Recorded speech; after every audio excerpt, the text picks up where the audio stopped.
Hi everyone, welcome to Vectrex classes. Today we are beginning with first chapter of class 11th, sets. So without wasting any time, let's directly jump into the topic. Sets. What is set? A well-defined collection of object is set. Set क्या है? एक well-defined collection of object is set. Objects का collection होना चाहिए, ठीक है? Objects कुछ भी हो सकते हैं, it can be numbers हो सकते हैं, name of the places, name of the students, कुछ भी हो सकते हैं ऑब्जेक्ट.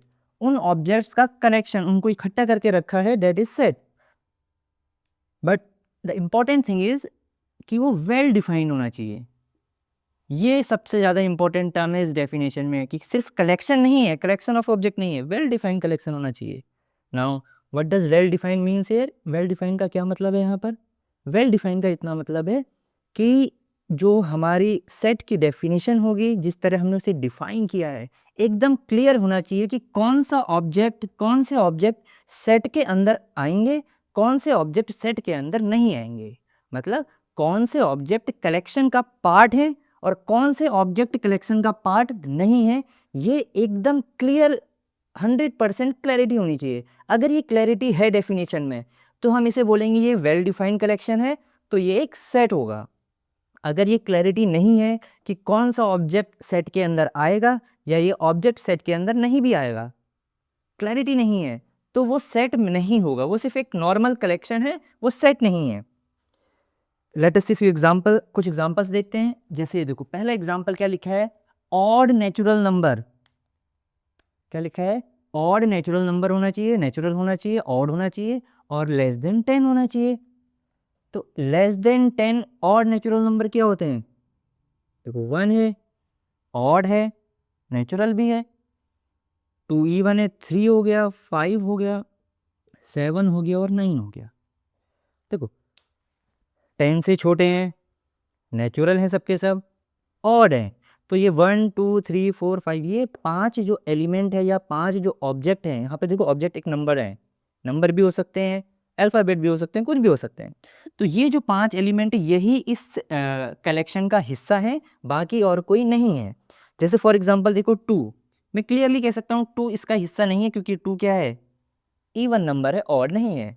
कोई नंबर बड़ा हो, 11 है, ये ऑड तो है पर ये भी कलेक्शन का हिस्सा नहीं है, क्योंकि ये 10 से बड़ा नंबर है. ओके, तो यहाँ पे एकदम क्लैरिटी है कि कौन से ऑब्जेक्ट, कौन से नंबर्स इस सेट का हिस्सा हैं, इसको बिलोंग करते हैं और कौन से नहीं करते हैं. सो इट मीन्स ये वेल डिफाइंड है और ये सेट है. ये वेल डिफाइंड है तो हम इसको सेट मानेंगे. कलेक्शन तो ये सारे हैं, लेकिन जो वेल डिफाइंड होंगे सिर्फ वही सेट होंगे. तो ये पहला वाला ये एक सेट है. चलो सेकंड देखते हैं, the reverse of India. Again बहुत क्लियर डेफिनेशन है कि जो रिवर इंडिया में फ्लो कर रही है, इंडिया के अंदर है रिवर, तो वो इस सेट का हिस्सा होंगे. जो रिवर इंडिया के बाहर है, जो इस इंडिया में नहीं है, वो इस सेट का हिस्सा नहीं होंगे. Okay, for example Ganga, river Ganga है, पार्ट है, सेट का पार्ट है, it is very clear. Yamuna है, इंडिया में है, it is part of the set. Okay, जो रिवर इंडिया की नहीं है वो इसमें नहीं इंक्लूड होगी. सो ये भी एक वेल डिफाइंड है, ये भी एक सेट है. नेक्स्ट देखते हैं हम third example, the vowels in the English alphabet. English alphabet के जो वोवल है, हमको पहले से पता है वोवल क्या होते हैं, ए ई आई ओ यू, बस ये हमको पता है. ये सब, ये पांचों इस सेट का हिस्सा हैं. बाकी जो अल्फ़ाबेट बचे वो कॉन्सोनेंट हैं, वो इस सेट का हिस्सा नहीं है. तो यहाँ पर भी डेफिनेशन एकदम क्लियर है, मतलब डेफिनेशन वेल डिफाइंड है. अगर वेल डिफाइंड है तो वो सेट होगा, तो ये भी एक सेट है. लास्ट देखते हैं, वेरियस काइंड्स ऑफ ट्रायंगल्स. किसी भी काइंड का ट्रायंगल हो वो सेट का हिस्सा होगी. अगेन डेफिनेशन वेल डिफाइंड है कि अगर वो ट्रायंगल है तो इस सेट का हिस्सा है, अगर वो ट्रायंगल नहीं है तो सेट का हिस्सा नहीं होगा. फॉर एग्जांपल बहुत सारे ट्रायंगल बने हैं, it can be equilateral, right angle triangle, और there is a circle, square है. तो साफ क्लियर है कि ये दोनों सेट का हिस्सा होंगे, ये सेट का हिस्सा नहीं होंगे. तो यहाँ पर भी एकदम क्लियर है कौन सी चीज़ें सेट का हिस्सा होंगी, कौन सी चीज़ें सेट का हिस्सा नहीं होंगी. ये भी एक प्रॉपर डेफिनेशन है, वेल डिफाइंड है कह सकते हैं. तो ये सेट है. तो ये तो चारों सेट हैं. अब यहाँ पर देखते हैं fifth example, 5 most renowned mathematician. क्या करना है इसमें, कौन से लोग आएंगे? जो 5 मोस्ट रीनोन्ड है मैथमेटिशियन वो आनी चाहिए सेट में। अब हम डिसाइड कैसे करेंगे कौन से मैथमेटिशियन रीनोन्ड हैं? अलग अलग इरा में अलग अलग मैथमेटिशियन हैं, सबका एक अलग फील्ड है, मैथमेटिक्स का भी अलग ब्रांच का। ओके, तो मैथमेटिशियन कौन से रीनोन्ड किसको हम कहेंगे, क्या क्राइटेरिया क्या रहेगा रीनोन्ड सिलेक्ट करने का? मतलब हम किस बेसिस में डिसाइड करें कि मैथमेटिशियन रीनोन्ड है कि नहीं है? तो ये तो कोई क्लैरिटी नहीं हुई। तो ये कलेक्शन हो सकता है बट ये क्या है, सेट नहीं है, वेल डिफाइंड नहीं है। फॉर एग्जांपल अगर मैं 5 अलग अलग स्टूडेंट को बोल दूं और 10 स्टूडेंट को, पूरी क्लास को बोल दूं कि रीनोन मैथमेटिशियन का नाम लिखो या किसी एक मैथमेटिशियन का नाम लिखो जो सबसे टॉप पे है, बहुत सारों के आंसर मैच कर सकते हैं बट सबके आंसर सेम नहीं होंगे, कुछों के आंसर कुछ और होंगे, कोई कुछ और लिखेगा, कोई ना रामानुजम लिख देगा, ठीक, और कोई मे बी दूसरे किसी मैथमेटिशियन का नाम लिख दे। सो ये क्लियर नहीं है इसमें कि कैसे हम डिसाइड करेंगे रीनोन कैसे होगा, क्या क्राइटेरिया है हमारा रीनोन का। ये वर्ड वेल डिफाइंड नहीं है, तो ये कलेक्शन नहीं है, सॉरी ये सेट नहीं है। ये एक नॉर्मल कनेक्शन हो सकता है बट ये एक सेट नहीं है, वेल डिफाइंड नहीं है। जैसे नेक्स्ट देखो फिर से 10 most talented writers of India, जो 10 मोस्ट टैलेंटेड राइटर्स हैं उनके नाम लिखने हैं। Again same thing is here, हम कैसे डिसाइड करेंगे कौन से मोस्ट टैलेंटेड हैं? देखो अलग अलग टाइप के राइटर्स होते हैं, अलग अलग फील्ड के राइटर्स होते हैं, अलग अलग जॉनर के राइटर्स होते हैं, हम कैसे डिसाइड करेंगे कौन टैलेंटेड है कौन नहीं है? ओके, सो द क्राइटेरिया, जो क्राइटेरिया है इसे सिलेक्ट करने का वो वेग है, यहाँ पे वो वेल डिफाइंड नहीं है, क्लियर नहीं है, तो ये भी एक सेट नहीं है। अगर अलग अलग बच्चों को बोला जाए टैलेंटेड राइटर्स के नाम लिखने के, सब अपने हिसाब से लिखेंगे, ओके, जिसको जो राइटर पसंद है वो उसका नाम ऊपर लिख देगा। So this is also not a set. Now let us see next one. Last example, a team of 11 best cricket batsmen. Again, same thing is here. 11 best लिखा है, जो 11 बेस्ट हैं उनको लिख दो। अब किस बेसिस पे हम छाटेंगे कि बेस्ट कौन है? क्राइटेरिया क्या है बेस्ट छाटने का, वो मेंशन नहीं है यहाँ पर। तो इसका मतलब ये भी वेल डिफाइंड नहीं है, तो ये भी एक सेट नहीं है। This is also not a set, ये एक सेट नहीं है क्योंकि वेल डिफाइंड नहीं है। अगर इसी में अगर हम कुछ डिफाइन कर दें कि इस तरीके से छाटना है 11 बेस्ट, कि जिसके इतनी सेंचुरी से ऊपर हों या किसी बॉलर के इतने विकेट से ऊपर हों, वो बेस्ट प्लेयर है, उस हिसाब से 11 छाटने, then it can be a set. Okay, but यहाँ पर सिर्फ बेस्ट लिखा है तो ये कोई क्राइटेरिया नहीं है कि कैसे हम छाटेंगे बेस्ट। सबके लिए एक बेस्ट प्लेयर अलग होगा, ठीक है। अगर हम पूरी क्लास को बोल दें कि एक बेस्ट क्रिकेटर का नाम लिखो, सबके आंसर्स अलग अलग होंगे, कुछ होके मैच कर सकते हैं बट सबके सेम नहीं होंगे। सो it means again it is not well defined, अच्छे से डिफाइन नहीं किया गया है। तो एक कलेक्शन हो सकते हैं बट ये सेट नहीं है, वेल डिफाइंड नहीं है। तो ये इस वर्ड का मतलब है वेल डिफाइंड का। तो सेट की जो डेफिनेशन है वो इस टर्म, ये टर्म बहुत ज़्यादा इंपॉर्टेंट है। नॉर्मल कलेक्शन नहीं, वेल डिफाइंड कलेक्शन होना चाहिए। तो अगर वेल डिफाइंड है तो वो सेट है, अगर वो वेल डिफाइंड नहीं है तो वो सेट नहीं है। सो इसके बाद देखते हैं, सेट हमारा क्लियर है कि सेट क्या होते हैं। तो अब हम पढ़ रहे हैं एलिमेंट ऑफ द सेट, कि सेट के एलिमेंट्स क्या होते हैं। तो यहाँ देखो, अभी हमने डिस्कस किया कि यहाँ पर क्लियर है कि कौन सी चीज़ें सेट का हिस्सा हैं, कौन से ऑब्जेक्ट सेट का हिस्सा नहीं है। तो जो ऑब्जेक्ट सेट का हिस्सा होंगे, जो ऑब्जेक्ट सेट का हिस्सा है, उस कलेक्शन का पार्ट है, हम बोलेंगे वो एलिमेंट हैं उस सेट के। ओके, जैसे ये 4 सेट हैं, वो तो सेट है ही नहीं। तो जो भी चीज़ इस कलेक्शन का या इस सेट का पार्ट है, उसका हिस्सा है, तो उसको हम बोलेंगे element of a set.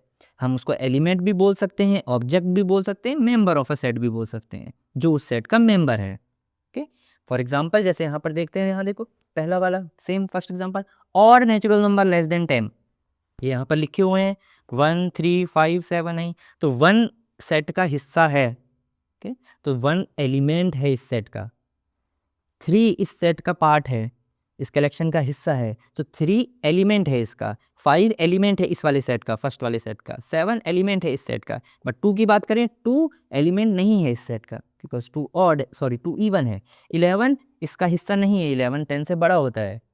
Okay, तो ये दोनों इस सेट के एलिमेंट नहीं है, they are not the element of the set. These 5 are the element of the set. तो ये एलिमेंट होता है।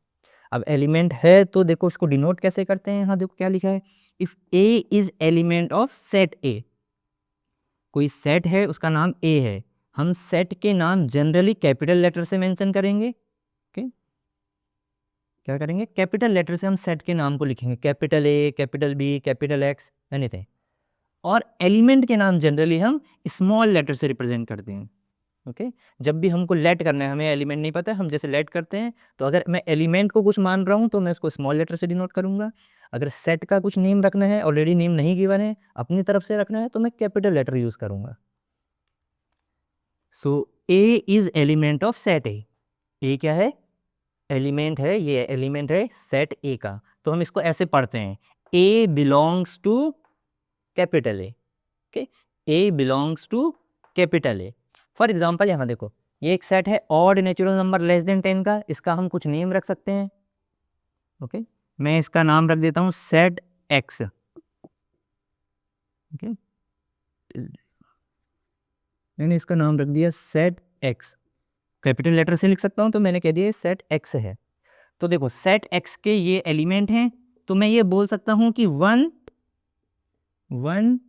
Belongs to set X. जो वन है वो बिलोंग करता है सेट एक्स का, मतलब इसका मतलब ये हुआ कि वन एलिमेंट है सेट एक्स का। ओके, तो ए बिलोंग्स टू सेट ए। अब इसको देखो, बिलोंग्स टू को डिनोट ऐसे करते हैं हम, ए, ये बिलोंग्स टू का सिंबल है यहाँ पर, बिलोंग्स टू ए, ये एप्सिलॉन है। देखो ये क्या है, this is a Greek symbol epsilon. ठीक है, ये एक ग्रीक सिंबल है एप्सिलॉन। तो जहाँ पर भी हमको एलिमेंट किसी सेट को बिलोंग करता है लिखना पड़ेगा, तो हम मैथमेटिकली उसको ऐसे रिप्रेजेंट करेंगे, ऐसे लिखेंगे। बार बार हम ये पूरा नहीं लिखेंगे, A belongs to set A set A का एलिमेंट है, नहीं लिखेंगे, शॉर्ट में ऐसे लिखेंगे, A belongs to set A belongs to set A बोलो, चाहे बोल दो A is element of set A element है सेट ए का। जैसे यहाँ पर मैं क्या लिख सकता हूँ, क्योंकि मैंने इस वाले को एक्स माना है, तो जो वन है, one belongs to set X, one belongs to set X. इसका मतलब जो सेट एक्स है, वन उसका एलिमेंट है। यहाँ देखो this symbol, this means, this epsilon means belongs to. इस चैप्टर में एप्सिलॉन का क्या मतलब है, बिलोंग्स टू। यहाँ पर देखो ये एप्सिलॉन को क्रॉस किया है, जैसे इक्वल में करते हैं हम, equal to, not equal to. So ये बिलोंग्स टू, ये डज नॉट बिलोंग टू। इसका क्या मतलब है, डज नॉट बिलोंग टू। जैसे एक एग्जांपल देखो, B does not belong to set A. अगर बी सेट ए का हिस्सा नहीं है, तो हम लिखेंगे B does not belong to set A. जैसे यहाँ पर देखो, ये सेट एक्स क्या था, और नेचुरल नंबर लेस देन 10, तो वन एलिमेंट था सेट एक्स का। पर क्या टू इसका हिस्सा है, टू नहीं है, बिकॉज टू इवन है। तो मैं ऐसे लिख सकता हूँ, two does not belong to set X, one belongs to set X, two does not belong to set X. ऐसे पढ़ना है इसको। ओके, क्या मतलब है इसका, कि वन एक्स का एलिमेंट है, टू एक्स का एलिमेंट नहीं है इसमें। So set we have already discussed. We have discussed the element of the set. So now the next topic that we are going to discuss is representation of a set. कि set होता क्या है पता चल गया, set के elements होते हैं उसके अंदर, वो भी पता चल गया, सेट की एक प्रॉपर डेफिनेशन होती है, वेल डिफाइंड होता है सेट्स, वो भी पता चल गया हमें। अब है कि हम सेट को रिप्रेजेंट कैसे करेंगे मैथमेटिकली, कैसे लिखेंगे, कैसे लिखते हैं उसे। सो लेट अस सी है, सेट को रिप्रेजेंट करने के हमारे पास दो मेथड्स हैं। पहला है रोस्टर और टेबुलर फॉर्म, रोस्टर और टेबुलर फॉर्म। सेकंड मेथड है हमारे पास, जो सेकंड फॉर्म है वो क्या है, सेट बिल्डर फॉर्म। तो किसी भी सेट को हम दो तरीके से रिप्रेजेंट कर सकते हैं, रोस्टर फॉर्म में या फिर सेट बिल्डर फॉर्म में। तो रोस्टर फॉर्म क्या होती है, रोस्टर फॉर्म में क्या, देखो, here all the element of the sets are mentioned. यहाँ पर क्या करना है, सेट के सारे एलिमेंटों को मेंशन करना है। तो ऐसी फॉर्म जिसमें सेट के सारे एलिमेंट लिखे होते हैं, वो रोस्टर फॉर्म है। फॉर एग्जाम्पल, जैसे कल वाला, ये प्रीवियस वाला ही एग्जाम्पल है, odd natural number less than 10, odd natural number less than 10। तो अगर हमें odd natural number less than 10 देने हो, क्या क्या होंगे, 1 है, 3 है, 5 है, 7 है और 9 है। ओके, 1 है, 3 है, 5 है, 7 है और 9 है। तो ये हैं सारे के सारे एलिमेंट। अगर हम सारे के सारे एलिमेंट मेंशन करते हैं, तो वो हमारा रोस्टर फॉर्म है। अब इसको मेंशन कैसे करना है, ऐसे करना है, हमें सेट को हमेशा ब्रेसेस के अंदर लिखना है, या आप करली ब्रैकेट बोल सकते हैं, करली ब्रैकेट के अंदर लिखना है। सारे के सारे एलिमेंट लिखेंगे हम, और उसमें क्या करेंगे, उनको सेपरेट करेंगे कॉमा से, 1, 3, 5, 7, 9। तो सारे एलिमेंट मेंशन करने हैं कॉमा लगा के, उसके बाद उनको ब्रेसेस के अंदर या करली ब्रैकेट के अंदर बंद कर देना है। तो ये जो रिप्रेजेंटेशन है, ये क्या है, हमारा रोस्टर फॉर्म। ओके, मान लिया मैंने इस सेट को क्या एज्यूम कर लिया, मैंने कह दिया ये सेट एक्स है। कल भी बताया था, जब हम सेट को एज्यूम करेंगे किसी वेरिएबल के लिए कैपिटल लेटर यूज़ करेंगे, जनरली हम कैपिटल लेटर यूज़ करते हैं। एलिमेंट्स के लिए स्मॉल लेटर यूज़ करते हैं, जो ये एलिमेंट्स हैं। तो ये हो जाएगा x इक्वल टू, जो ये सेट x है इक्वल टू क्या है, ये जो सेट है, ये रिप्रेजेंटेशन जो है ये रोस्टर फॉर्म है। Now see the second form, set builder form. ये क्या कह रहा है, here the common property that all the element of the set possess. यहाँ पर क्या होता है, वो कॉमन प्रॉपर्टी को हम लिखते हैं जो सेट के सारे एलिमेंट पॉजेस करते हैं। एक ऐसी प्रॉपर्टी जो सेट के सारे एलिमेंट उसके अंडर आ रहे हैं उस प्रॉपर्टी के, या फिर उस प्रॉपर्टी को फॉलो करते हैं, and is not possess by any other element outside the set. और सेट के बाहर का एलिमेंट उस प्रॉपर्टी को फॉलो नहीं करता है। ये बहुत ज़रूरी है कि हमें इस तरीके से डिफाइन करना है, ऐसी प्रॉपर्टी लिखनी है जो सिर्फ सेट के एलिमेंट ही फॉलो करते हैं, बाहर के एलिमेंट फॉलो नहीं करते हैं। ये भी श्योर होना चाहिए। ऐसा नहीं कि सेट के एलिमेंट तो कर रहे हैं लेकिन कोई बाहर का एलिमेंट भी कर दे रहा है, तो उसको हम कॉमन प्रॉपर्टी नहीं बोलेंगे। ओके, क्योंकि वो फिर वेल डिफाइंड नहीं है। सेट की डेफिनेशन में हमने पढ़ा था कि वेल डिफाइंड होना चाहिए, और वेल डिफाइंड का मतलब ये है कि कौन सा एलिमेंट सेट के अंदर आएगा और कौन सा नहीं आएगा, ये क्लियर होना चाहिए। तो ऐसी प्रॉपर्टी जो हमको बता रही है कि कौन कौन से एलिमेंट आएंगे और कौन से एलिमेंट नहीं आएंगे, जो ये क्लैरिटी दे रही है, जो डेफिनेशन, वही डेफिनेशन उसकी क्या है, कॉमन प्रॉपर्टी है। फॉर एग्जाम्पल इस वाले सेट की, जो ये सेट एक्स है, इसकी प्रॉपर्टी ये है, देखो, और नेचुरल नंबर लेस देन 10 होना चाहिए। तो यही चीज़, ये प्रॉपर्टी ये डिसाइड कर रही है कौन से एलिमेंट इसमें आ रहे हैं, कौन से नहीं आ रहे हैं। तो इसी कॉमन प्रॉपर्टी की बात करें तो हम इसको रिप्रेजेंट, इसको मेंशन करेंगे। यहाँ एलिमेंट को मेंशन नहीं कर रहे हैं, एलिमेंट्स जो प्रॉपर्टी डिसाइड कर रही है कौन से एलिमेंट होंगे सेट के अंदर, उस प्रॉपर्टी को मेंशन कर रहे हैं। सो इसको कैसे रिप्रेजेंट करते हैं, सेम वही, ये हमने x माना है तो हम लिख देंगे x equal to, okay, braces आएंगे सेम इसकी तरह, तो ये ब्रेसेस आ गए या करली ब्रैकेट आ गए।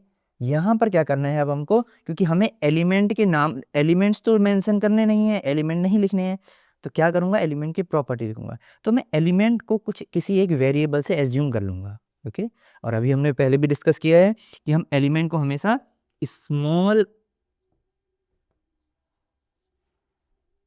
लेटर से डिनोट करते हैं। तो मैंने x मान लिया, ABCD कुछ भी मान सकते हैं, कोई भी small letter, generally small letter use करते हैं, x। फिर उसके बाद आपको बनाने हैं ये 2 डॉट ऐसे, ये है कोलोन सिंबल। ओके, ये क्या है, आपको कोलोन का साइन बनाना है, कोलोन सिंबल यूज़ करना है। कोलोन सिंबल यहाँ पर क्या रिप्रेजेंट कर रहा है, ये है सच डेट। ओके, इस चैप्टर में जो कोलोन सिंबल है ये सच डेट के लिए है। Okay, colon stand for such that. तो x such that, x is, इसके आगे जो कॉमन प्रॉपर्टी है, जो डेफिनेशन है, वो आ जाएगी। x क्या है, odd natural number less than 10, तो हम यहाँ पे वही लिख देंगे, x is odd natural number less than 10। Okay, तो ये जो है हमारा, ये सेट बिल्डर फॉर्म है। सेम सेट को हमने दोनों तरीके से रिप्रेजेंट कर दिया है। जो पहला तरीका है वो रोस्टर फॉर्म है, जो सेकंड तरीका है वो सेट बिल्डर फॉर्म है। रोस्टर फॉर्म में सारे एलिमेंट आते हैं, सारे एलिमेंट को कॉमा कॉमा करके लिख दो, उसको ब्रेसेस के अंदर बंद कर दो। ये रोस्टर मेथड हो गया सेट को रिप्रेजेंट करने का। सेट बिल्डर में क्या करना है हमको, जो प्रॉपर्टी है सेट की, जो डिसाइड कर रही है कौन से एलिमेंट सेट के अंदर आते हैं और कौन से बाहर एलिमेंट नहीं आते हैं सेट के अंदर, तो उस चीज़ को हमको मेंशन करना है। क्या करना है, ब्रेसेस यूज़ करने हैं, लिखना है कोई एक वेरिएबल यूज़ करना है स्मॉल लेटर। ओके, क्योंकि एलिमेंट को दिखा रहा है। एक्स हमारा जो होना चाहिए, इसका क्या मतलब है, एक्स फिर कोलोन सिंबल, कोलोन का मतलब है सच डेट, तो इसको कैसे पढ़ेंगे, ऐसे, X such that x is odd natural number less than 10, कि यहाँ पर जो ये ब्रैकेट के अंदर एक्स आएगा, मतलब जो एलिमेंट्स आएंगे वो ऐसे होंगे, सच डेट। कैसे होंगे, ऐसे होंगे कि एक्स एक ऑड नेचुरल नंबर हो लेस देन 10। तो वो प्रॉपर्टी आ गई। सो ये दो फॉर्म है जिससे हम सेट को रिप्रेजेंट करते हैं। And you can see one more example here, the vowels in the English alphabet. Okay, English alphabet के वोवल्स, अगर मुझे ये दोनों तरीक़ों से रिप्रेजेंट करना है तो मान लो मैं इसको एज्यूम कर लेता हूँ, इसको सेट वी मान लेता हूँ। वोवल्स के लिए है तो कैपिटल लेटर यूज़ कर लेता हूँ, सेट के लिए वी। तो v इज इक्वल टू मैं क्या लिखूंगा, वोवल्स जो आएंगे वो करली ब्रैकेट के अंदर या फिर हमारे ब्रेसेस के अंदर वोवल्स आ जाएंगे। इसके एलिमेंट क्या हैं वोवल्स के, ए ई आई ओ यू, तो हम उनको लिख देंगे ए ई आई ओ यू। ओके, सारे एलिमेंट आ रहे हैं यहाँ पर, तो ये कौन सा मेथड है, रोस्टर फॉर्म। ओके, ये रोस्टर फॉर्म है क्योंकि एलिमेंट आए हैं। अगर प्रॉपर्टी आएगी तो वो सेट बिल्डर फॉर्म है। तो देखो सेट बिल्डर फॉर्म में कैसे लिखेंगे, सेम वही है, v is equal to braces बनाएंगे, एक वेरिएबल यूज करेंगे, सपोज स्मॉल v यूज कर सकते हो, x भी यूज कर सकते हो, x such that, colon symbol use करना है, x such that x is a vowel of English alphabet. x क्या है, x such that x is a vowel of English alphabet. So ये रोस्टर फॉर्म है, ये हमारा सेट बिल्डर फॉर्म हो गई।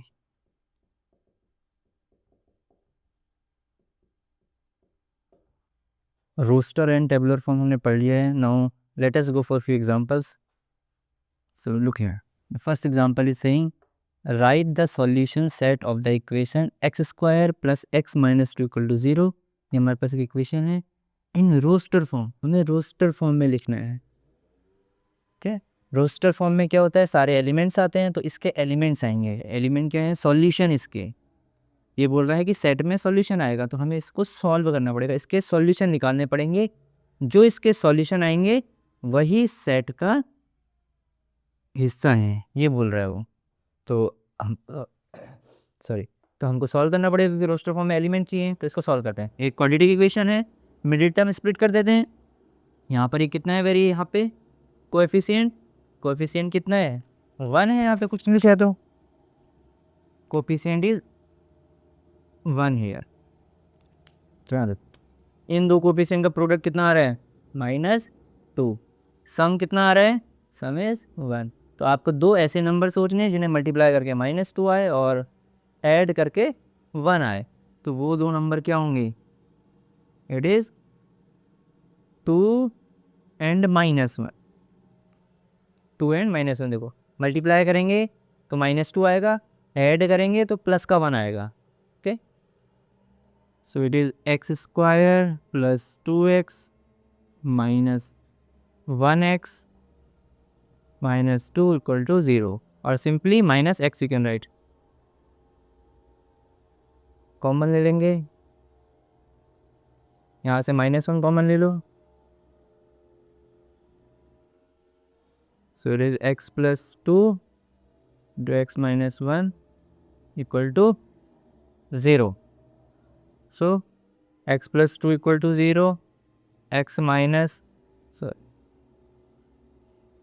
x minus 1 equal to 0. So x is equal to -2 and x is equal to 1. So these are the solution of the equation. ये solution इस equation के, तो यही सेट के पार्ट हैं क्योंकि क्वेश्चन में लिखा है कि जो सॉल्यूशन आएंगे वही सेट का हिस्सा है। तो सेट क्या हो गया हमारा, वही ब्रेसेस यूज़ करेंगे, दोनों एलिमेंट, दो ही एलिमेंट, दोनों एलिमेंट को मेंशन करेंगे और कॉमा से सेपरेट कर देंगे। ये हमारा रोस्टर फॉर्म हो गया। So this is our answer. Okay, चलो सेकंड एग्जांपल देखते हैं। क्या कह रहे हैं, राइट द सेट, सेट लिखना है हमको। देखो ये कौन सी फॉर्म है, set builder form. Okay, X such that X is a positive integer, x एक पॉजिटिव इंटीजर है। ओके, तो पॉजिटिव इंटीजर है और क्या है, एक्स स्क्वायर, एक्स क्या लेना है हमको, पॉजिटिव इंटीजर होना चाहिए और उसका स्क्वायर 40 से छोटा होना चाहिए। हमको ऐसे नंबर लेने हैं जो पॉजिटिव इंटीजर हो और जिनका स्क्वायर 40 से लेस हो। तो पॉजिटिव इंटीजर में 0 नहीं आएगा, 1 से स्टार्ट होगा। Okay, 0 is neither negative nor positive, ना नेगेटिव नंबर में आएगा 0 ना पॉजिटिव नंबर में। तो 1 से स्टार्ट होगा, 1 पहला पॉजिटिव इंटीजर है तो 1 का स्क्वायर 40 से छोटा ही होता है। 2 का स्क्वायर भी 4 होता है, 40 से छोटा है। 3 का स्क्वायर 9, 4 का स्क्वायर 16, 5 का स्क्वायर 25, 40 से छोटा है। 6 का स्क्वायर 36 है, ये भी 40 से छोटा, ये भी चल जाएगा। 7 की बात करें, 7 का स्क्वायर कितना होता है 49। 7 का स्क्वायर 40 से छोटा नहीं है, 40 से बड़ा हो गया, तो ये इस सेट के अंदर नहीं आएगा। तो हमारे कौन कौन से एलिमेंट रहेंगे 1 से लेके 6 तक, ये पॉजिटिव इंटीजर हैं और इनके स्क्वायर 40 से छोटे हैं, ये बिल्कुल सेटिस्फाई कर रहे हैं हमारी प्रॉपर्टी को, और इनको ब्रेसेस के अंदर बंद कर देंगे। तो ये हमारा हो गया रोस्टर फॉर्म, हमने इसको रोस्टर फॉर्म में लिख दिया 1 2 3 4 5 6। So this is our answer. Now look at example number 3। Right the set A, set of the element are 1 4 9 16 25 in set builder form। Example 1 और 2 में हमें क्या था, हमें रोस्टर फॉर्म में लिखना था, और एग्जाम्पल 2 में सेट बिल्डर फॉर्म में गिवन था। अब इसका जस्ट अपोजिट है क्वेश्चन। क्वेश्चन क्या है, अब हमें रोस्टर फॉर्म में गिवन है, एलिमेंट्स गिवन है। पिछली बार हमने एलिमेंट्स निकाले और एलिमेंट्स रख दिए ब्रैकेट में, इस बार एलिमेंट्स गिवन है, हमको उल्टा सेट बिल्डर फॉर्म में लिखना है। मतलब एलिमेंट्स को देख के हमको उसकी जो कॉमन प्रॉपर्टी है वो ढूंढनी है, या उसकी डेफिनेशन ढूंढनी है जो डिफाइन करे कि कौन से एलिमेंट इस सेट में आ रहे हैं और कौन से नहीं आएंगे। तो अगर हम एलिमेंट को ध्यान से देखें 1 4 9 16 25 एंड सो ऑन, तो इन नंबर्स को देख के बहुत ऑब्वियस है कि ये क्या है, स्क्वायर्स ऑफ नंबर्स हैं, ये किसी नंबर्स के स्क्वायर है। तो ये किसका स्क्वायर है, ये 1 का स्क्वायर है, ये 2 का स्क्वायर है, सिमिलरली ये 3 का स्क्वायर है, ये 4 का स्क्वायर है एंड सो ऑन, ये 5 का स्क्वायर है एंड सो ऑन। इसका मतलब ये स्क्वायर्स हैं, और किस नंबर्स के स्क्वायर है 1 2 3 4 5, ये सब क्या है 1 2 3 4 5, ये नेचुरल नंबर है। तो मैं एक डेफिनेशन तो ऐसे बना सकता हूँ कि ए सेट क्या है मेरा, और हमने पहले ही डिस्कस किया सेट बिल्डर फॉर्म में क्या करते हैं, हम पहले वेरिएबल को लिखते हैं एक्स, फिर कोलोन सिंबल बनाते हैं such that x is square of natural number. क्या लिख सकते हैं हम, set A is equal to x such that x is square of a natural number. अगर तुम चाहो तो जैसे मैंने वर्बली लिखा है x is the square of natural number, इसको हम मैथमेटिकल फॉर्म में भी लिख सकते हैं। कैसे, same set A is equal to x such that, यहाँ तक सेम आएगा, is equal to N square, कि किसी चीज़ का स्क्वायर है, और किसका स्क्वायर है, नेचुरल नंबर का। N is element of N, जो ये n है ये स्क्वायर है, लेकिन किसका स्क्वायर है, नेचुरल नंबर का। Capital N stands for set of natural number, all the natural number.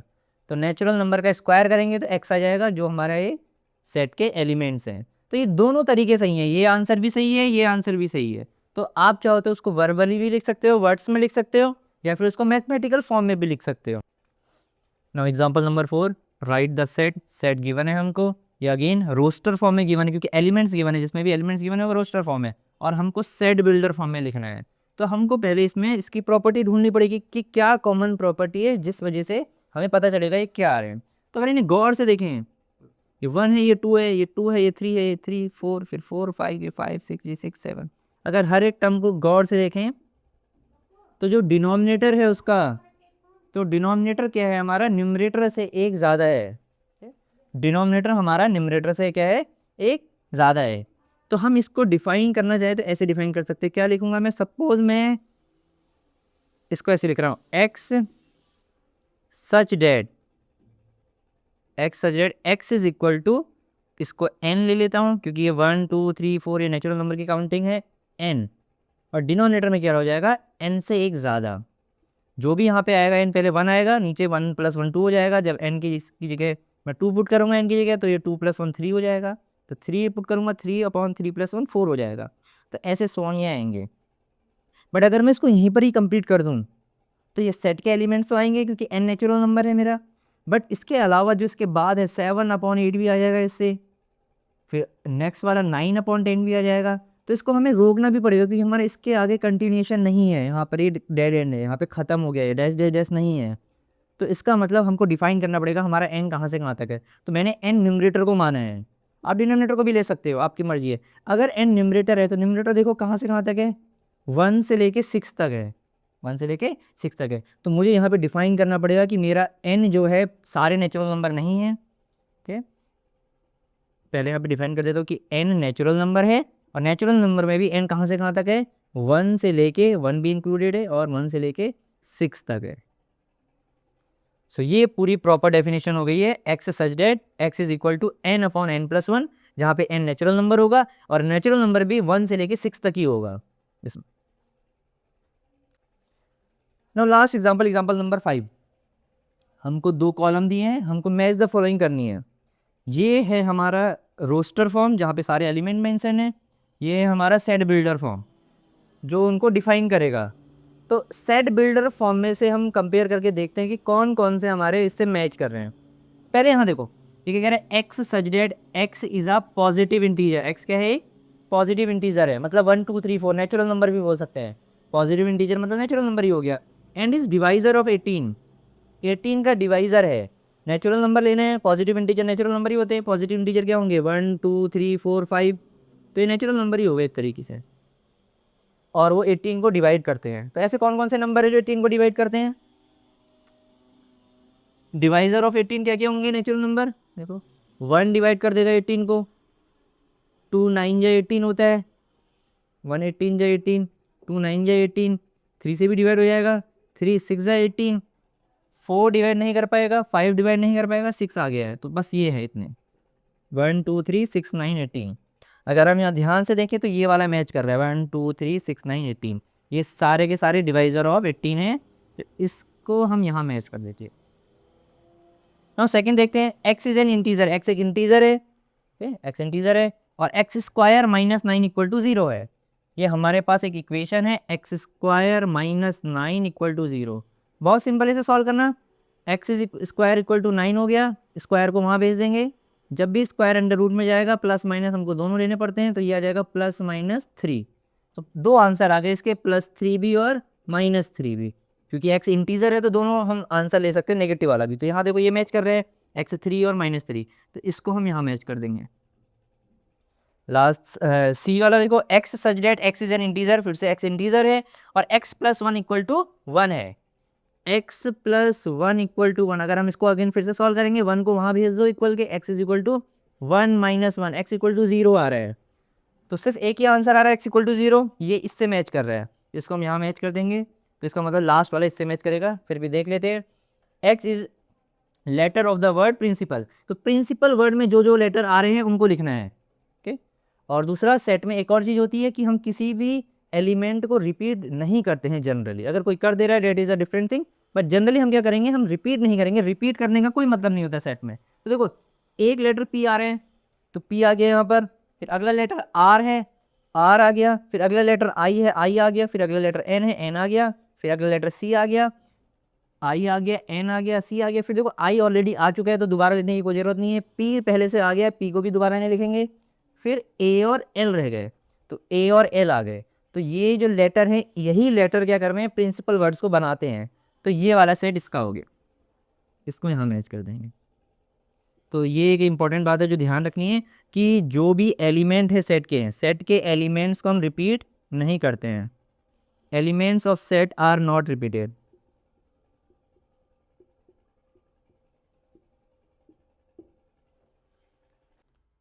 Here is one important note that is given in your book. It is saying in roster form, the order in which the elements are listed is immaterial.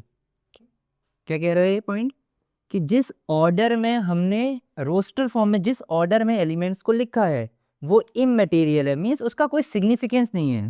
जैसे एक example देखो, अगर कोई एक set है ए, उसके element है 1 2 3 4 ये है, तो जिस ऑर्डर में लिखा है 1 के बाद 2 के बाद 3 के बाद 4, ये इमटेरियल है, इसका कोई सिग्निफिकेंस नहीं है। मतलब अगर मैंने किसी और ऑर्डर में लिखा है, सपोज ऑर्डर चेंज कर देता हूँ मैं, 2 पहले लिख दिया, 1 बाद में लिख दिया, 4 यहाँ लिख दिया, 3 यहाँ लिख दिया, मतलब मैंने एलिमेंट्स को इधर उधर लिख दिया।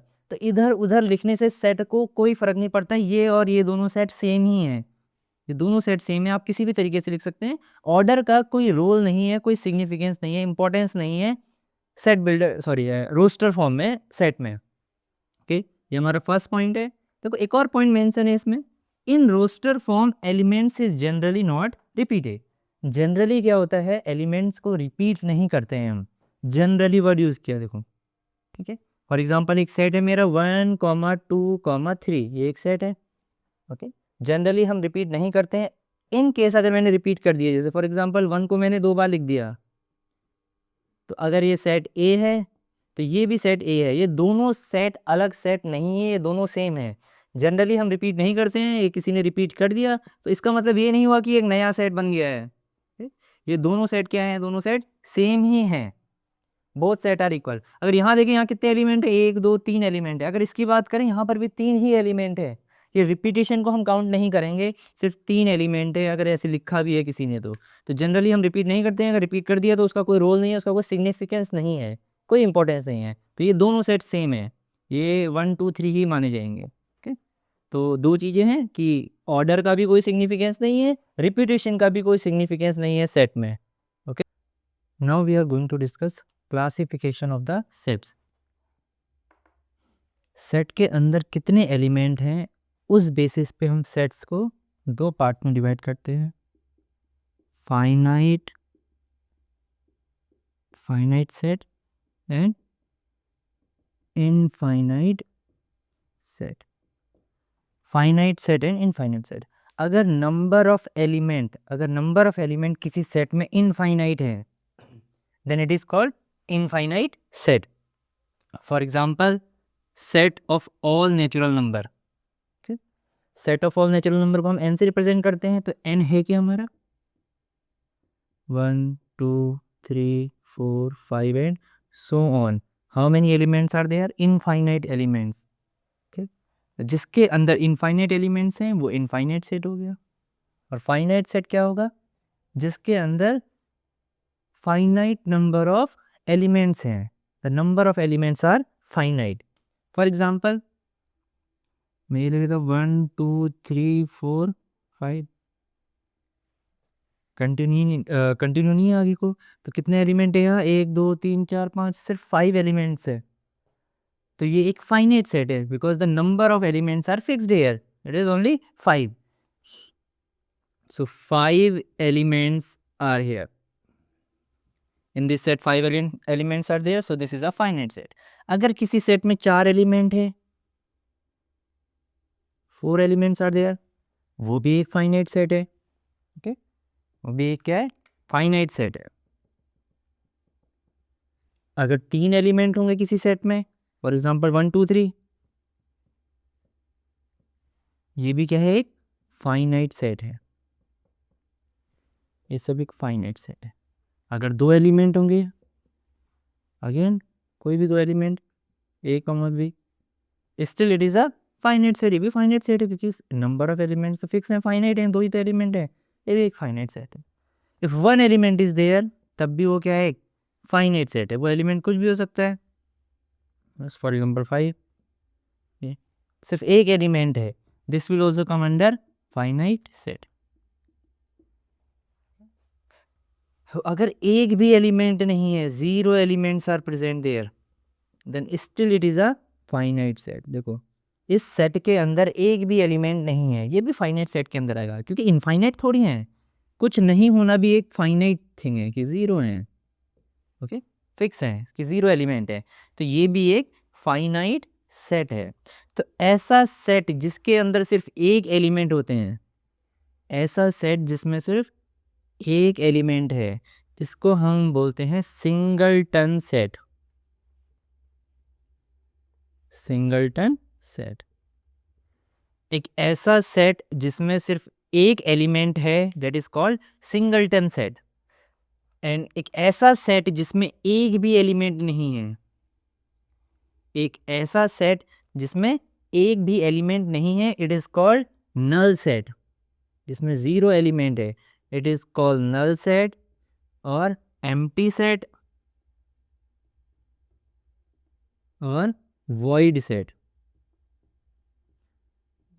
एक ऐसा सेट जिसमें एक भी एलिमेंट नहीं है, it is called null set और एम्प्टी सेट और वॉइड सेट। एक ऐसा सेट जिसमें 1 एलिमेंट है, सिर्फ एक सिंगल एलिमेंट है, यहाँ पे देखो एक भी एलिमेंट नहीं है। अगर किसी में 1 एलिमेंट है, एक एलिमेंट है, जैसे 5 है सिर्फ, तो वो है सिंगलटन सेट। ओके, और ये सब के सब फाइनाइट सेट में आएंगे। एम्प्टी सेट भी एक फाइनाइट सेट है, सिंगलटन सेट भी एक फाइनाइट सेट है, बाकी 2 3 4 5 अगर फिक्स नंबर ऑफ एलिमेंट है तो वो भी एक फाइनाइट सेट के अंदर आएगा। यहाँ देखो, नल सेट, एम्प्टी सेट और वॉइड सेट, इसको हम रिप्रेजेंट करते हैं फाई से। इसके लिए हमने रिप्रेजेंटेशन बना रखा है फाई। तो अगर कहीं पर फाई लिखा है इसका मतलब वो नल सेट है, मतलब एम्प्टी सेट है। या तो फाई लिखेंगे, अगर फाई नहीं लिख रहे तो हम ऐसे डिनोट करेंगे जैसे मैंने किया था कि इसके अंदर सिर्फ कर्ली ब्रैकेट बना दिए मैंने, ये ब्रेसेस बना दिए, लेकिन एलिमेंट कुछ भी नहीं रखा। तो ये दो तरीके हैं एक एम्प्टी सेट या नल सेट को रिप्रेजेंट करने के। और ये सब के सब किस में आएंगे? फाइनाइट सेट में। इनफाइनाइट सेट क्या है? जिसमें अनगिनत एलिमेंट है, सो ऑन, ऐसे कंटिन्यूएशन है। For example N, natural number, सारे नेचुरल नंबर क्या है? Infinite set. ऐसे ही आप बोल सकते हो all even natural number, all even natural numbers, ये भी कितने हैं? ये भी इनफाइनाइट सेट है, 2 4 6 8 10 एंड सो ऑन। ये क्या है? इनफाइनाइट सेट का एग्जाम्पल है। सम मोर एग्जाम्पल, ये n क्या है? n is set of natural number. ऐसे ही सेट ऑफ ऑल इंटीजर, सारे इंटीजर्स के सेट को हम क्या बोलते हैं? कैसे रिप्रेजेंट करते हैं? z से। Set of all integer z क्या हो जाएगा हमारा? -3 -2 -1 0 1 2 3 एंड सो ऑन। यहाँ को भी आगे कंटिन्यू, इधर को भी, from -∞ to +∞। Set of all integer is called z। हम z से रिप्रेजेंट करते हैं अगर हमें पूरा रिप्रेजेंट नहीं करना है। Okay, similarly set of all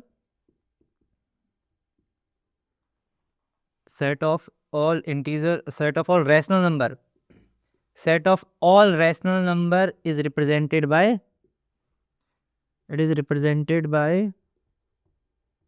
q. Set of all rational number is represented by q. Similarly, set of all irrational number, set of all irrational number is represented by t. And set of all real number,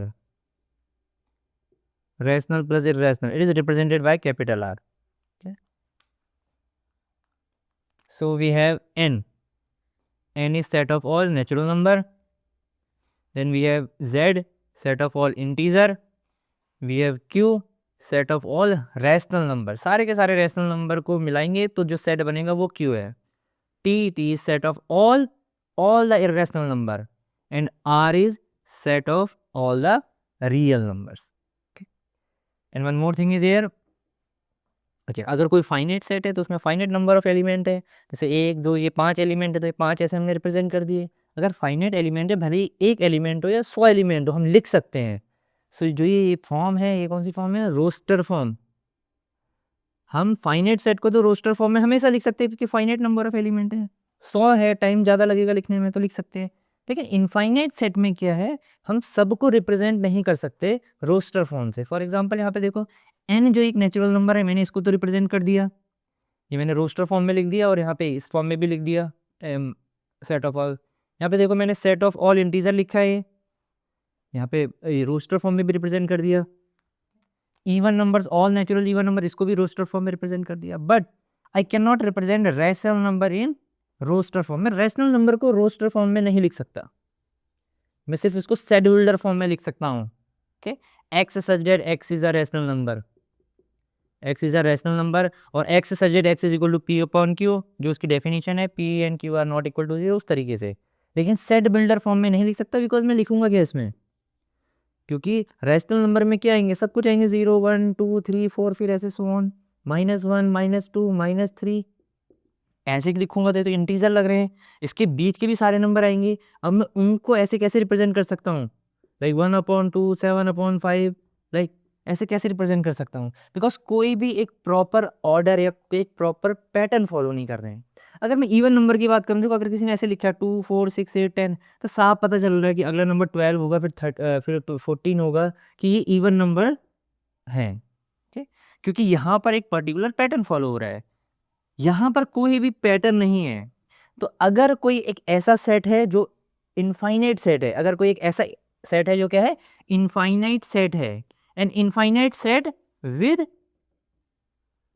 no proper order, sorry, no proper pattern I can say, with no proper pattern.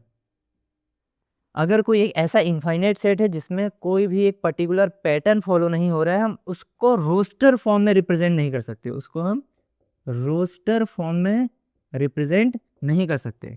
जैसे हम यहाँ rational number को represent नहीं कर पा रहे हैं क्योंकि एक पर्टिकुलर कोई ऑर्डर नहीं फॉलो हो रहा है, हम फ्रैक्शनल नंबर को लिखेंगे कैसे? ऐसे कोई भी ऑर्डर नहीं दिख रहा है, तो हम उसको सिर्फ सेट बिल्डर फॉर्म में लिख सकते हैं। जैसे मैं रैशनल नंबर को लिख सकता हूँ Q X such that x is equal to P upon Q, where p and q are integer and q is not equal to 0, like this. Now we have one question here. 6 parts are there, 6 set we are having here, and we have to tell which one is a finite and which one is a infinite set. We have to tell whether the following 6 sets are finite or infinite. And look at the first one, A. What is set A? Set A is x such that x is greater than 1 and less than 2. x 1 से बड़ा होना चाहिए, 2 से छोटा होना चाहिए, and x is a natural number. 1 से बड़ा और 2 से छोटा नेचुरल नंबर, ऐसा कोई नेचुरल नंबर होता ही नहीं है। नेचुरल नंबर आर 1 2 3, तो 1 से बड़ा और 2 से छोटा नेचुरल नंबर नहीं होता है। So it means it is a null set, कोई एलिमेंट नहीं, एक नल सेट है। So I can say it is a finite set. Null set भी फाइनाइट सेट के अंदर आता है, इनफाइनाइट एलिमेंट नहीं है, फाइनाइट है, फिक्स है, 0 एलिमेंट है इसमें। So it is a null set, finite set. Second B, x such that what is x square minus 2 equal to 0. This is a quadratic equation, we can solve the value of x here. So what we will get here, x square is equal to 2, minus 2 को वहाँ भेजेंगे plus 2, square को वहाँ भेजेंगे, x is equal to, it will become plus minus root 2. So we have two answer here, plus root 2 and minus root 2. But now look what the question is saying further, and x is a rational number, x should be a rational number, and we already know root 2 and minus root 2 both are irrational number. So both conditions should satisfy, ये दोनों की दोनों condition satisfy होनी चाहिए। And लिखा है कि इस इक्वेशन का सॉल्यूशन भी होना चाहिए और जो सॉल्यूशन के आंसर्स आ रहे हैं उनमें से रैशनल नंबर उठा रहे हैं हमको, इररेशनल वाला नहीं। जो आंसर्स आएंगे उसमें से रैशनल नंबर, अब ये भी इररेशनल है तो ये हट गया, फिर इसको देखते हैं ये भी इररेशनल है ये भी हट गया, सो कोई भी नंबर नहीं आ गया, this is a null set. Okay, but यहाँ पर सिर्फ फाइनाइट और इनफाइनाइट पूछा है, तो नल सेट भी फाइनाइट सेट का हिस्सा है, so I will say it is a finite set. ये एक फाइनाइट सेट है, एक भी एलिमेंट नहीं है इसमें, 0 elements are there. Now next one, x such that x square equal to 4. If I will solve this again, I will get x is equal to plus minus root 4, which is equal to plus minus 2. Means we have two options here, 2 and minus 2 is the solution. But look, the second condition is saying x is odd. इसका solution होना चाहिए और एक odd होना चाहिए, तो पहला वाला ये ऑड नहीं है, we cannot pick this. ये भी ऑड नहीं है, ये भी इवन है, we cannot pick this. Again same thing, it is a null set, so I will say it is a finite set. Now look at fourth one, D be set of all the points in a line. If we have one line, how many points are there? There are infinite number of points. So, infinite number of small points. So in a line there are infinite points. So this is a infinite set. This is not a finite set, this is infinite set because they are infinite points. Fifth, x belongs to n, means x is this is natural number, x is element of natural number and x is a prime number. Both conditions should satisfy. x natural भी होना चाहिए, natural number में से हमें छांटना है, और x क्या है, prime number है. So what prime numbers we have which are natural number? Look, 2 prime भी है, natural भी है, 3 5 7 11 13 17 19 23 and so on. And we already know there are infinite prime numbers. There are infinite prime numbers. So it is also a infinite set. Look at next one now. X such that x is again element of natural number. X belongs to natural number L. And first condition is कि x natural होना चाहिए. Second is and x is a odd number. X is a odd number. Natural odd numbers. What are natural odd numbers? 1, 3, 5, 7, 9, 11 and again so on. Infinite odd numbers are there. So again this is also a infinite. It is a infinite set. Now the next topic we are going to discuss is equal sets. Equal sets. Two sets are said to be equal if they both have exactly same element. If they have exactly same element. For example, if I have a set A which is 1, 2, 3, I have another set B, it is 1, 2, 3. As we can see, both have 3 element and both the element of both the sets are exactly same. Look, 1 is here, 1 is here, 2 is here, 2 is here, 3 is here, 3 is here. So in this case, I can say A is equal to B. Set A is equal to set B. As I have already discussed earlier also, that the order in which the elements are written, that has no significance in the set. जिस order में elements को रखा गया है उसका कोई भी importance नहीं है, इधर उधर भी लिखेंगे तो कोई फ़र्क नहीं पड़ेगा. लाइक 3, 1, 2. अगर हम ए और सी की बात करें, अभी भी ये दोनों सेट इक्वल हैं. देखो यहाँ पे 1 है, यहाँ पे 1 है, यहाँ पे 2 है, यहाँ पे 2 है, यहाँ पे 3 है, 3 है. सेम एलिमेंट्स है अभी, बस इधर उधर रखा है. So I can say A is equal to B is equal to C. तीनों इक्वल सेट है अभी भी. सिमिलरली अगर मेरे पास एक और सेट है डी जिसके एलिमेंट है 3, 1, 2, 3 अगेन.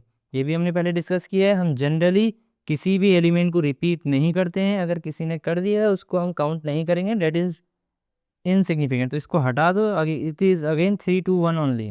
तो अभी भी सेम एलिमेंट है. 1 यहाँ है, 1 यहाँ है, 2 यहाँ है, 2 यहाँ है, 3 यहाँ है, 3 यहाँ है. तो A B C D all are equal. इधर उधर लिखने से कोई फ़र्क नहीं पड़ेगा, किसी को रिपीट करने से कोई फ़र्क नहीं पड़ेगा. हम रिपीट नहीं करते हैं. अगर कोई बोलेगा कितने एलिमेंट हैं यहाँ, 3 ही एलिमेंट है. ये 3, 1, 2 and 3. So these are equal set. अगर एग्जैक्टली सेम एलिमेंट्स नहीं हैं, then we will say the both sets are not equal to each other. For example, here I can say if I have x is equal to 1, 2, 3 and I have b 2, 3, 4. As we can see, they both does not have exactly same elements. Okay? यहाँ पे 1 है, वहाँ पे 1 नहीं है. 2 और 2 same है, 3 और 3 सेम है, बट 1 और 4 दे आर डिफरेंट. यहाँ पे 1 है, वहाँ नहीं है 1. यहाँ पे 4 है, यहाँ पे नहीं है 4. So in this case a is not equal to b. और हम ऐसे लिखेंगे नॉट इक्वल का symbol. A set a is not equal to set b. अगर एग्जैक्टली सेम एलिमेंट होते हैं, then we have to write like this. Sorry, this is x. Let us take this y. So x is not equal to y. Okay. अगर exactly same element है, we will say they both are equal, set are equal. अगर exactly same element नहीं है, then set are not equal. Now look here, we have one example here. What the example is saying? Set A. Set A be prime number less than 6. Set A क्या है हमारा? Prime number less than 6. 6 से छोटे जो prime numbers हैं वो हमारा A है. तो A की वैल्यू क्या हो जाएगी इस केस में? 6 से छोटे प्राइम नंबर क्या क्या हमारे पास? 2 सबसे छोटा प्राइम नंबर है. 2, 3, 5 एंड दिस. तो 2, 3, 5 आ गया. अब ये बोल रहा है बी क्या है? Set of prime factor of 30. 30 के प्राइम फैक्टर्स करने हैं. 30 के प्राइम फैक्टर्स कितने होते हैं? 30 का प्राइम फैक्टराइजेशन कर देते हैं. 2 15 जा 30, 3 5 जा 15, 5 1 जा 5. अगेन हम देख सकते हैं प्राइम फैक्टर्स फिर से क्या आ रहे हैं? 2, 3 एंड 5. तो हम देख सकते हैं कि a और b में सेम टू सेम एलिमेंट आ रहे हैं. So we can say here a is equal to b. देखो अगर यहाँ फैक्टराइजेशन में अगर इसकी जगह 60 लिखा होता तो अगेन क्या होगा? बस 2 2 बार आ जाएगा. Okay, still it is equal. दो बार भी आ जाएगा. We will not write it 2 time. Set में हम कभी भी 2 बार नहीं लिखते हैं. ये 2 बार भी आ गया तो हम यहाँ पे एक ही बार लिखेंगे, वो अभी भी इक्वल होगा उसके. So these are equal set. We have one more example here. Find the pair of equal set. हमको क्या करना है? इक्वल सेट कौन कौन से इनमें से उस पेयर को ढूंढना है. Look, first set a is equal to, this is 0. Look carefully, this is not a null set, ये एक नल सेट नहीं है। नल सेट को हम कैसे रिप्रेजेंट करते हैं, या तो खाली 5 लिखो वहाँ पर, या फिर उसकी जगह पे ऐसे लिखो, ब्रैकेट के अंदर कुछ भी नहीं है, ये नल सेट है, एक भी एलिमेंट नहीं है। यहाँ देखो, यहाँ ब्रैकेट के अंदर क्या कुछ नहीं है, यहाँ पर एक एलिमेंट है और वो एलिमेंट क्या है, 0। So this is not a null set, ये नल सेट नहीं है, ठीक है, इसको हम नल सेट में काउंट नहीं करेंगे। सिमिलरली देखो, अगर कहीं आपको ऐसे दिखे ब्रैकेट के अंदर 5 बना है, ये भी एक नल सेट नहीं है। नल सेट ऐसा होगा कि ब्रैकेट के अंदर कुछ नहीं होगा। यहाँ पर भी ब्रैकेट के अंदर 5 है, इसका मतलब जो ये सेट है उसके पास एक एलिमेंट है और वो एलिमेंट क्या है, 5, क्योंकि इन ब्रैकेट के अंदर एक कुछ पड़ा है, कुछ सामान है। यहाँ देखो करली ब्रैकेट या फिर ब्रेसेस के अंदर देखो कुछ भी नहीं है, this is a null set. या तो ऐसे रिप्रेजेंट करो, खाली 5 लिखो बिना ब्रैकेट के। अगर ब्रैकेट के साथ 5 लिख रहे हो, ये सिंगलटन सेट है, क्योंकि इसमें एक एलिमेंट है और वो एलिमेंट है 5, ये एक सिंगलटन सेट है। सिमिलरली ये भी एक सिंगलटन सेट है, ये नल सेट नहीं है, इसका एक एलिमेंट है वो 0, ठीक है। तो बाकी को देखते हैं, बाकी एलिमेंट्स, बाकी के एलिमेंट्स क्या आते हैं, किसी के सेम एलिमेंट आएंगे तो वो इक्वल सेट है। तो हमारा ए तो हमारे पास सिंपल सा है, ऑलरेडी गिवन है हमें, 0 है। अब हम बी को देखते हैं कि बी क्या है। तो बी क्या कह रहा है, बी 15 से बड़ा होना चाहिए, it should be greater than 15 and, और ये भी कंडीशन फॉलो होनी चाहिए, 5 से छोटा होना चाहिए। देखो 5 यहाँ पे आएगा, फिर 10, 11, 12, 15 बाद में आएगा। ये बोल रहा है कि 15 से बड़ा नंबर होना चाहिए और 5 से छोटा भी होना चाहिए, उसको एंड लिखा है और नहीं है। कि एक ऐसा नंबर बताओ जो 15 से भी बड़ा है लेकिन 5 से छोटा है। ऐसा कोई भी नंबर एग्जिस्ट नहीं करता कि 15 से बड़ा होगा लेकिन 5 से छोटा रहेगा। तो इसका मतलब जो बी है हमारा, वो नल सेट है, कोई भी एलिमेंट नहीं है ऐसा। तो ब्रैकेट में आके खाली लिखेंगे हम, या फिर इसकी जगह पे आप 5 भी लिख सकते हो बिना ब्रैकेट के, ब्रैकेट के साथ नहीं लिखेंगे, वो सिंगलटन सेट हो जाएगा। अगला देखते हैं C x such that x minus 5 equal to 0। इसको सॉल्व करेंगे, -5 को वहाँ भेजेंगे, 5 आ जाएगा। तो इसका एक ही सॉल्यूशन है, वो क्या है, 5। तो ये एक सिंगलटन सेट है, ये एक सिंगलटन सेट है जिसका एक ही एलिमेंट है 5। तो अभी तक हमको कोई भी इक्वल सेट का पेयर नहीं मिला है। तो जल्दीबाजी में इसको नल सेट समझोगे तो आप ए एंड बी को एक पेयर समझोगे जो इक्वल है, वो गलत हो जाएगा। Now let us see D, X such that X square is equal to 25। Again एक क्वाड्रेटिक इक्वेशन है, एक्स स्क्वायर इक्वल टू 25। इसको सॉल्व करेंगे, स्क्वायर को वहाँ भेजेंगे, √25 प्लस माइनस बोथ, तो X is equal to plus minus 5 आ जाएगा। और कोई एक्स्ट्रा कंडीशन नहीं है। तो दो एलिमेंट्स हैं इसमें, वन इज 5, वन इज -5, या फिर -5 को पहले लिख लेना। Again C and D are not equal set. Equal set तब होते हैं जब दोनों के एलिमेंट सेम टू सेम हो, सारे के सारे एग्जैक्टली सेम हो। तो 5 5 तो सेम है, बट यहाँ पर -5 है, इसके बाद -5 नहीं है, तो ये भी नहीं है सेम। नेक्स्ट देखते हैं E, last one is E is left. अगर ये किसी के बराबर आता है तो क्या कह रहा है, X such that X is an integral positive root. मतलब पहले तो पहले इसके रूट निकालने पड़ेंगे, वो पॉजिटिव वाले ही लेंगे हम जो पॉजिटिव है। दूसरा इंटीग्रल होने चाहिए, इंटीग्रल मतलब इंटीजर होने चाहिए, 1 2 3 4 -1 -2 -3। फ्रैक्शनल पार्ट नहीं होना चाहिए उसमें, या फिर डेसिमल वाला पार्ट नहीं होना चाहिए, एग्जैक्टली एक इंटीजर होना चाहिए, और पॉजिटिव वाला लेना है हमें सिर्फ। तो देखते हैं, एक क्वाड्रेटिक इक्वेशन है हमारे पास, इसको हम सॉल्व करेंगे। स्प्लिटिंग द मिडिल टर्म कर लेते हैं हम इसको। It is x square -2x plus 15 sorry -15 is equal to 0। तो हमको सिर्फ दो ऐसे नंबर सोचने हैं जिनको मल्टीप्लाई करके तो -15 आए, मल्टीप्लाई करके -15 आए, और ऐड करके -2 आ जाए। सो 5 3 जा इज 15, तो बहुत सिंपल है, -5 एंड प्लस का 3 मल्टीप्लाई करेंगे, फिर -15 आएगा, ऐड करेंगे -2 आएगा। सो it is x square -5x plus 3x minus 15 equal to 0. You can see we will get x minus 5 plus 3x minus 5. So x is equal to -3, 5। हमारे पास दो solution है, -3 और 5। और इंटीग्रल बोला था, दोनों इंटीग्रल है। पॉजिटिव बोला है तो नेगेटिव वाला हम नहीं लेंगे, सिर्फ पॉजिटिव वाला लेंगे, तो +5। सो e is 5, only +5. So as we can see, these two pairs are equal to each other. Both have only one element and that is 5, exactly same. So C is equal to E. So we have only one pair that are equal to each other, C and E.